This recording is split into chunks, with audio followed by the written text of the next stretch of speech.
साथियों, प्याज का किसान बिल्कुल परेशान है और भारत सरकार, भारत के जो नेता, बड़े बड़े वादे करने वाले नेता मुख्य रूप से बिहार के मंचों पर चढ़े हुए हैं।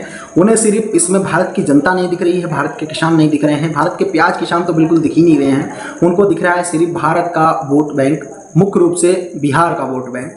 और बिहार का चुनाव है और मुख्य रूप से जो पूरी तरह से कृषि मंत्रालय हो, चाहे कोई सा भी मंत्रालय हो, सभी के नेता, जो मेन नेता हैं, जिन्हें पूरे देश का किसान देखना चाहिए था, वो सिर्फ इसमें बिहार के किसान, बिहार की जनता उसको ही साथियों देख रहे हैं। मुख्य रूप से मध्य प्रदेश का किसान पूरी तरह से सड़क पर आ गया है।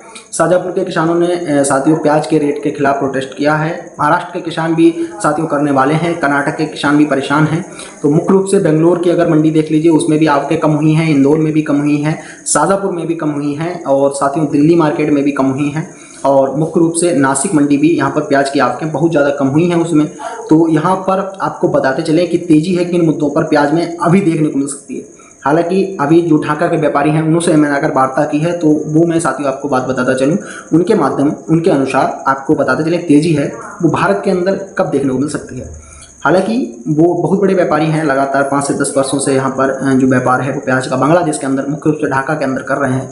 तो साथियों उनसे यही जानकारी मिली है कि बांग्लादेश के किसान ने इस बार बहुत ज़्यादा प्याज है उन्होंने उत्पादन किया है। और साथियों जब तक बांग्लादेश के किसानों का प्याज है वो बांग्लादेश की मंडियों में देखने को मिलेगा, तब तक यहाँ पर तेज़ी है वो नहीं आ पाएगी। हालांकि पूरी तरह से बांग्लादेश सरकार है अपने किसानों के हितों में खड़ी हुई है और किसानों को समृद्ध बनाने के लिए, किसानों को प्रोत्साहित करने के लिए उनको अच्छे रेट है वो दे रही है, क्योंकि 50 से 60% की जो रेट है वो अच्छी ही हैं। और बांग्लादेश के किसान साथियों खुश भी हैं बांग्लादेश की सरकार से, क्योंकि पूरी तरह से उनके किसानों ने जो वादा किया था, उनकी सरकार ने जो वादा किया था कि आप फसल करिए प्याज की, हमें साथियों पूरी तरह से भारत पर निर्भर नहीं रहना होगा। उनके प्याज किसानों ने वो फसल की और पूरी तरह से जो निर्भरता है वो भारत से हट गई। साथियों अक्टूबर तक, सितंबर तक बहुत ज़्यादा जो साथियों आयात है वो बांग्लादेश सरकार कर लेती थी पिछले गत वर्षों में। आप देखते चले भारत से, तभी साथियों हमारे देश में 30 से 35-40 रुपये प्रति किलो के दाम भी मिलते थे। लेकिन इस बार साथियों और भी तो अनाज या साथियों कुछ भी किया है, लेकिन प्याज है बिल्कुल यहाँ पर इम्पोर्ट है वो बांग्लादेश सरकार ने नहीं किया। इसकी चलते साथियों यहाँ पर जो मंदी है बहुत ज़्यादा भारत के अंदर आ गई है। हालांकि यहाँ पर तेज़ी है वो कब आ सकती है साथियों, आप चाहे शाजापुर मंडी के किसान है, चाहे इंदौर मंडी के किसान है, तेज़ी है मुख्य रूप से तभी आएगी जब साथियों यहाँ पर अक्टूबर से दिसंबर तक सबसे ज़्यादा कमी है वो बांग्लादेश के अंदर पड़ जाती है। 7 लाख मीट्रिक टन हर वर्ष साथियों यहाँ पर आयात है वो लगभग करती थी बांग्लादेश की सरकार, लेकिन इस बार साथियों बिल्कुल 1 लाख टन भी यहाँ पर नहीं आयात पहुँचा है।